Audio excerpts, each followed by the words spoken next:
O Via Justiça de hoje é sobre a segurança pública em Minas Gerais. Nossos convidados, o juiz Gustavo Sheik de Figueiredo Teixeira, da Terceira Vara Criminal de Betim, e o professor Cláudio Beato, coordenador do CRISP, o Centro de Estudos de Criminalidade e Segurança Pública da UFMG. Numa parceria da TV Assembleia com a Mages, Associação dos Magistrados Mineiros, o Via Justiça está começando.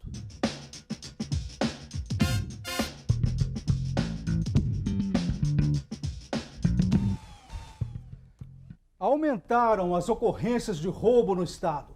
Minas tem média de 310 assaltos por dia, 1 a cada 5 minutos. Em Belo Horizonte, a média é de 115 casos diários. Os dados são da Secretaria de Defesa Social. Professor Cláudio Beato, como ver a tendência de alta nos delitos contra o patrimônio em Minas Gerais?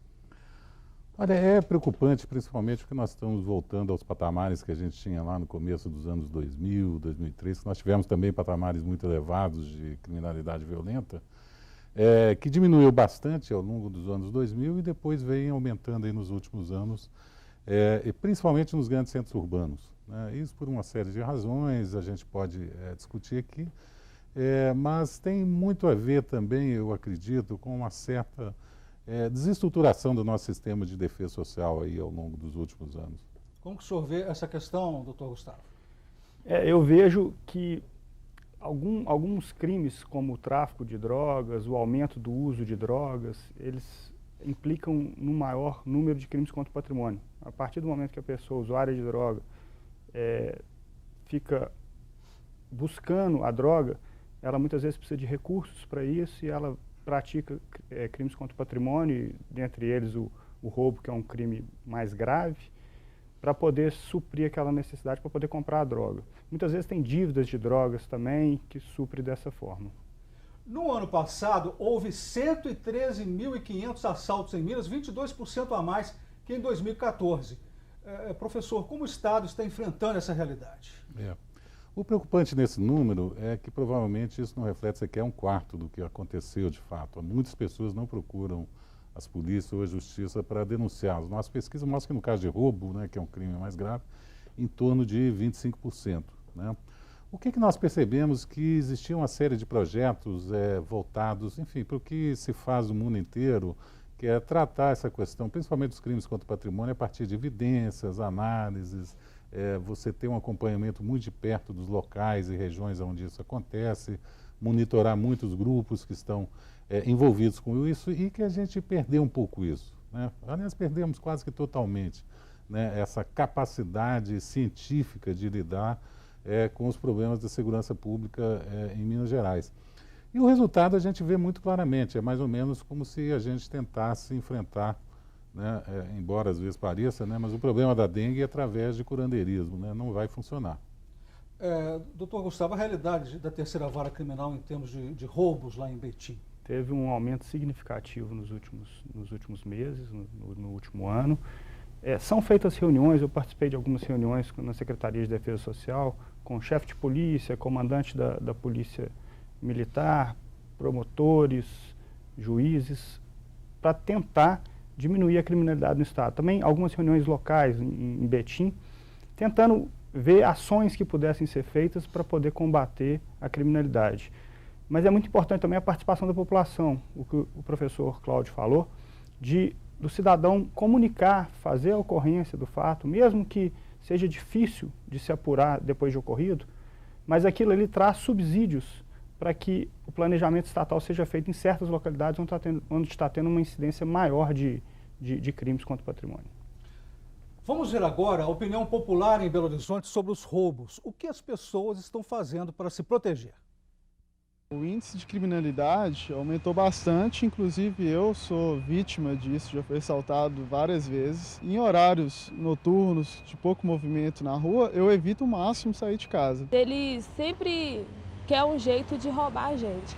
Aí eu evito, né, de não andar com o celular, andar mais favelada mesmo. Tenho olhado estatísticas de onde acontecem os assaltos e evitado estes lugares. Eu mudei o jeito de vestir, porque se você sai mais arrumada, mais é o risco de ser roubada. Por exemplo, eu tenho que sair de noite, Se eu estou esperando um táxi, eu fico com o portão fechado, só abro na hora que eu entro no táxi. Nossos cuidados são esses, com os vizinhos, com o porteiro e a gente mesmo. E a polícia não quer saber desse negócio de menor, não.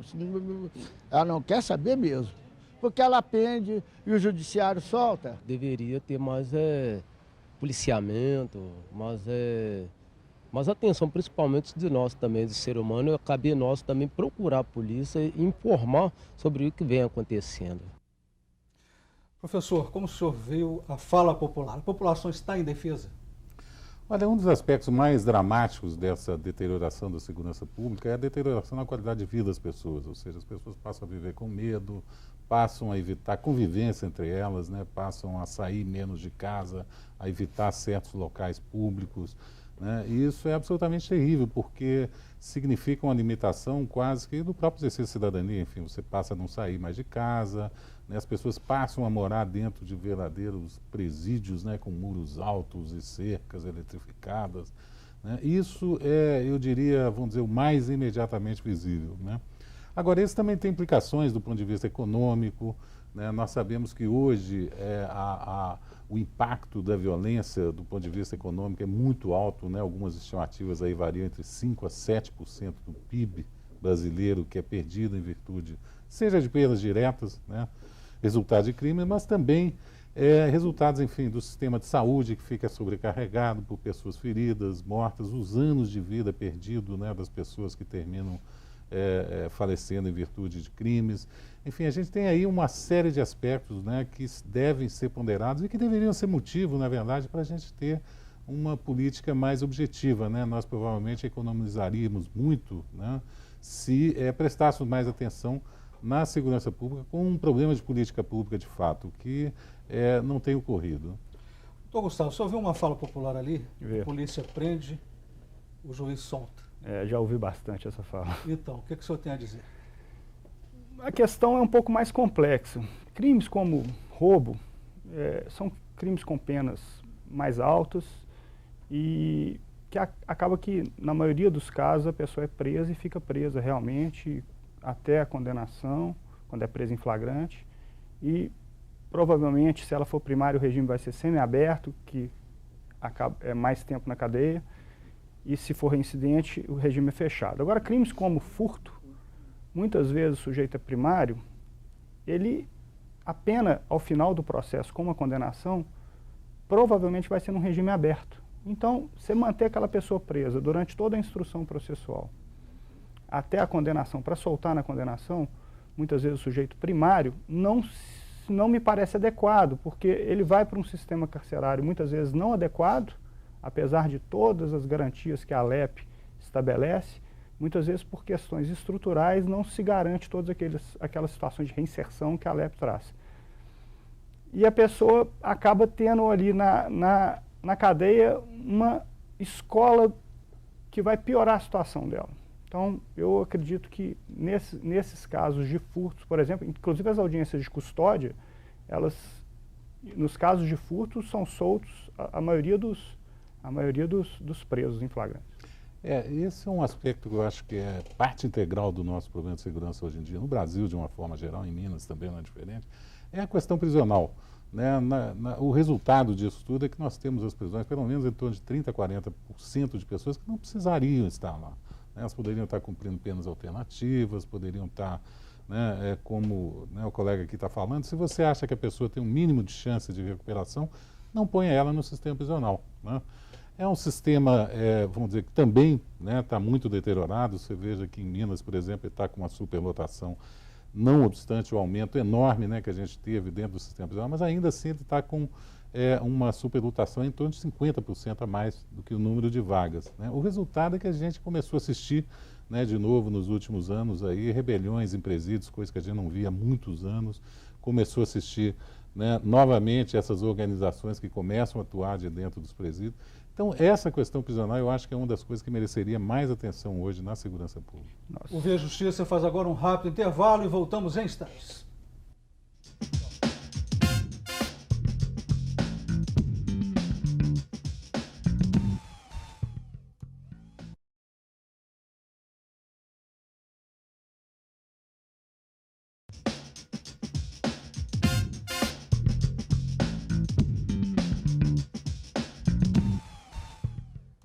O Via Justiça e a Segurança Pública em Minas Gerais aumentaram as ocorrências de roubo no estado. Minas tem média de 310 assaltos por dia, 1 a cada 5 minutos. Participam do programa o juiz Gustavo Sheik de Figueiredo Teixeira, da Terceira Vara Criminal de Betim, e o professor Cláudio Beato, coordenador do CRISP, o Centro de Estudos de Criminalidade e Segurança Pública da UFMG. Professor, quais são os roubos mais comuns? Qual é o perfil dos criminosos?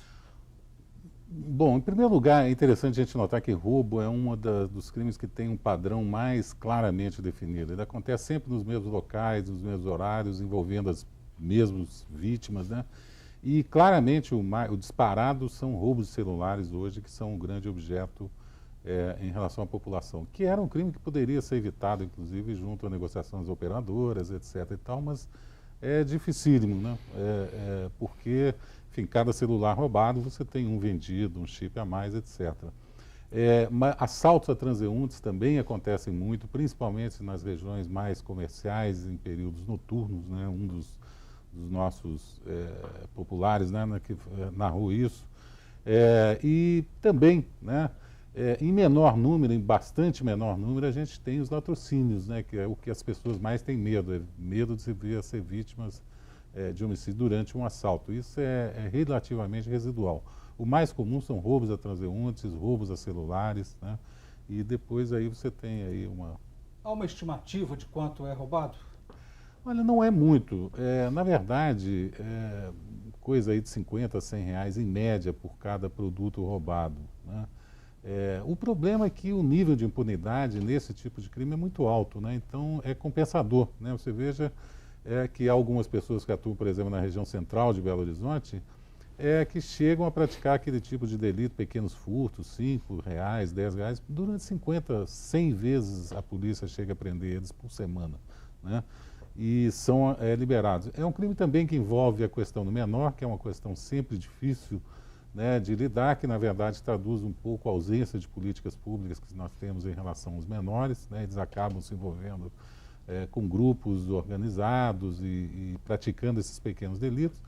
E, enfim, também, né, conforme a gente destacou, a ausência de planejamento em relação à identificação desses padrões e perfis, né, de criminosos. Belo Horizonte registrou média diária de 115 roubos em 2015. Foram 42.109 casos, 22% a mais que em 2014. Eu pergunto para o senhor, doutor Gustavo, os assaltos no interior diferem dos assaltos da capital? O interior está desprotegido em relação à capital? Bom, tem uma questão muito grave que é a questão de efetivo, tanto da polícia militar quanto da polícia civil. Porque se temos mais policiais militares na rua fazendo a prevenção, aquilo ali evita a ocorrência do crime, ou se acontece, facilita o flagrante, e da Polícia Civil a dificuldade de investigação também dificulta. E não tendo punição, a reincidência é muito maior. No interior, como as pessoas, o interior menor, como as pessoas geralmente se conhecem, fica mais difícil da prática de um crime violento, de um crime contra o patrimônio. Na capital, como são muito mais pessoas, acaba acontecendo bem mais. E como o professor Cláudio falou, geralmente são nos mesmos lugares, aqueles lugares que não têm uma proteção, uma segurança pública adequada, seja por iluminação ou várias outras questões. Professor, então, na mesma pergunta, como que o senhor vê essa violência no interior em relação à capital? A gente sabe que está ocorrendo um incremento, principalmente nas maiores cidades, né? Em geral, esse tipo de crime, especialmente crimes contra o patrimônio, tem a ver com o tamanho da população, né? Quanto maior a cidade, mais... Por quê? Porque no interior a gente vai observar que existem outros mecanismos de controle, que não apenas a polícia, que a própria população, todo mundo conhece todo mundo, já sabe, né? Se chega alguém estranho, eles imediatamente já ficam de sobreaviso. Embora o que a gente esteja observando no interior, é interessante, até tem a ver com essa ausência, né, de policiamento, tem a ver com roubos a caixas eletrônicos, que tem aumentado muito, né, no interior, porque são locais mais fáceis. Em geral, são grupos bastante organizados, que vão com um armamento, né, muito pesado, de forma a intimidar a força local de qualquer maneira. Mas isso reflete também, né, uma outra deficiência, eu não sei se é uma questão de efetivo, mas certamente de gerenciamento das polícias. A investigação é pífia em relação a esse tipo de crimes, né? Não existe praticamente investigação na Polícia Civil. Como de fato não existe também vários outros tipos de crimes contra o patrimônio que ocorrem, que se as pessoas fossem pegas, provavelmente, né, na verdade não são muitas pessoas, ao contrário do que a gente acha, são poucas pessoas que cometem muitos crimes.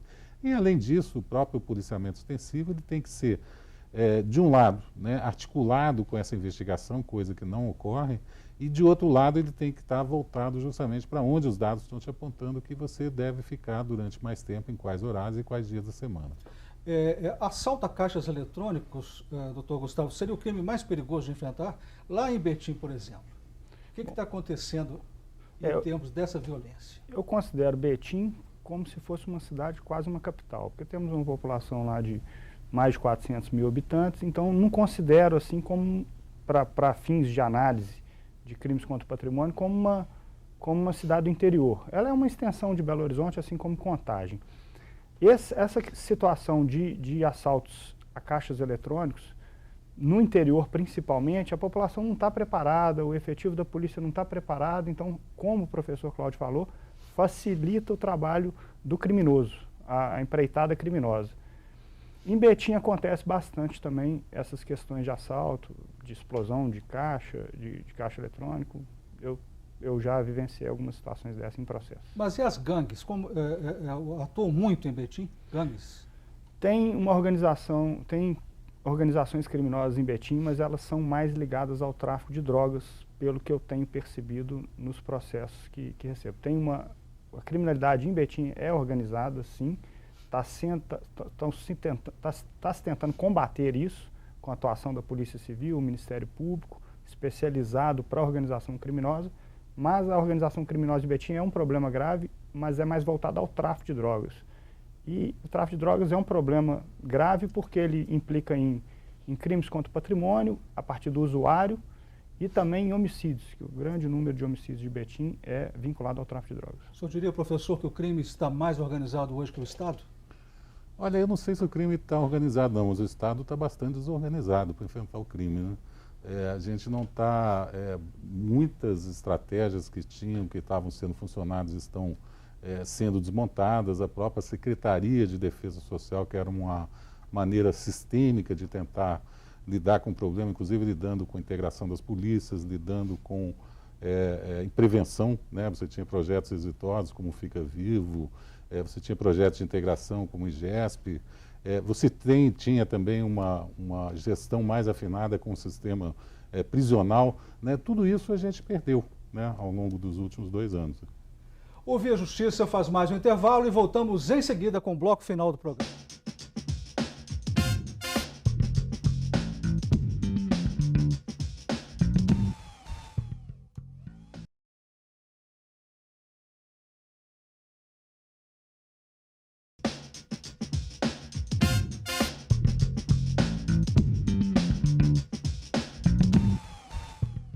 Estamos de volta com o Via Justiça, hoje sobre segurança pública. Neste bloco, nós vamos falar sobre os furtos e as audiências de custódia. Participando do programa, o juiz Gustavo Sheik de Figueiredo Teixeira, da Terceira Vara Criminal de Betim, e o professor Cláudio Beato, coordenador do CRISP, Centro de Estudos de Criminalidade e Segurança Pública da UFMG. O crime de furto é o mais comum entre os liberados provisoriamente. A informação é do CNJ, o Conselho Nacional de Justiça. Como o senhor vê isso, professor? Olha, eu acho que esse tipo de estratégia adotada pelo CNJ ele tem que ser ampliado, né, em vários outros aspectos também, né? O sistema prisional nosso ele é abarrotado de pessoas que não precisariam estar lá dentro, né? Em compensação, muitas pessoas estão fora e deveriam estar lá dentro e acabam não entrando. Isso tem a ver com uma série de aspectos, como a justiça funciona, com termos de recursos, com a capacidade de mobilizar recursos, né, que algumas pessoas têm, outras não têm, inclusive algumas ligadas ao tráfico mais organizado têm advogados, tem. Quem não tem acaba sendo muito vítima disso. Enfim, a gente tem aí, né, algumas tendências, né, que estão ocorrendo, por exemplo, essa coisa de você acabar com a segunda instância, na segunda instância está preso. Isso tem que ser usado com muito cuidado, né, para não acabar vitimando principalmente as pessoas mais pobres, né? Agora, isso aí, na verdade, é fruto, no meu entender, de uma enorme reforma que a gente precisaria fazer de natureza legislativa no campo, nem tanto penal, mas principalmente de execução penal. Ou seja, nós prendemos muito e prendemos muito mal no Brasil, a gente tinha que analisar isso com mais calma, porque o sistema prisional hoje está vivendo um grave problema. A partir dessa fala do professor, doutor Gustavo, eu comento o senhor para a LEP, que é a Lei de Execução Penal, e o Estatuto da Criança e do Adolescente. É preciso alguma reforma nesses dois institutos jurídicos? O Estatuto da Criança e do Adolescente é um estatuto referência no mundo inteiro. O problema todo é a aplicação dele. Estrutura do Estado para aplicar de forma devida todos aqueles mecanismos de reinserção social que se tem no Estatuto da Criança e do Adolescente. A Lei de Execuções Penais, ela é uma legislação que prevê várias situações de reinserção social também, que não são aplicadas muitas vezes por falta de estrutura do Estado, por falta de recursos. E aí você tem uma situação que passa a ser um círculo vicioso, porque se o sujeito cumpre a pena e com isso ele não cumpre de forma adequada, ele acaba, depois que sai, não se reinserindo na sociedade de forma adequada, até muitas vezes tem dificuldade de arrumar emprego e acaba voltando para a criminalidade, e nós temos um alto índice de reincidência. Em Minas Gerais, as audiências de custódia começaram em agosto do ano passado. 5.081 pessoas presas em flagrante passaram pelo procedimento. 42% receberam liberdade provisória com medida cautelar. Como é que o senhor dimensiona esse número? Pequeno? Só 40%? 42%, professor? Olha, eu não saberia avaliar adequadamente. O que eu acho que se ilustra é uma mudança na própria maneira de funcionar o direito que a gente está assistindo, né, nos últimos anos no Brasil. Ou seja, nós estamos saindo muito, né, enfim, o que a gente tem no Brasil, o que a gente chama de civil law, né, que é um direito muito com base, enfim, na oratória, onde se adota muito pouco esses procedimentos que visam agilizar, pelo contrário, que você tem um grande número, enfim, de recursos aí.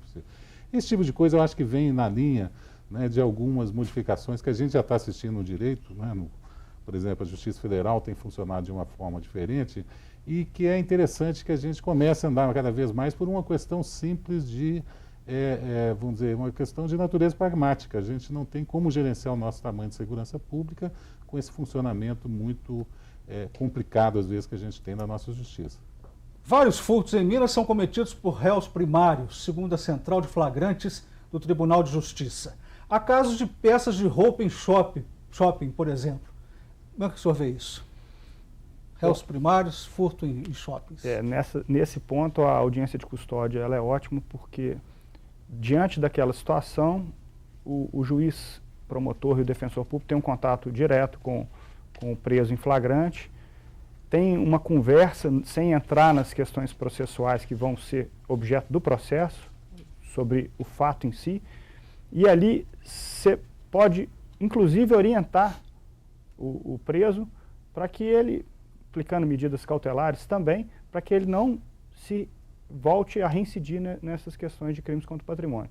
Porque colocar esse preso em flagrante na cadeia vai acabar implicando numa situação muito pior socialmente quando ele sair da cadeia posteriormente. Nós estamos chegando ao final do programa, vamos para as considerações finais. Professor Cláudio Beato. Olha, eu acho que eu ainda aguardo, né, o tempo em que nós vamos ter esse problema da segurança pública como um problema de política pública de primeira grandeza, principalmente dado o volume, né, de homicídios, por exemplo, que a gente assiste hoje no Brasil, são quase 60 mil por ano. Estamos matando mais qualquer guerra, né, que está ocorrendo atualmente, isso para não falar desse enorme número de crimes contra o patrimônio. Considerações finais do senhor, doutor Gustavo?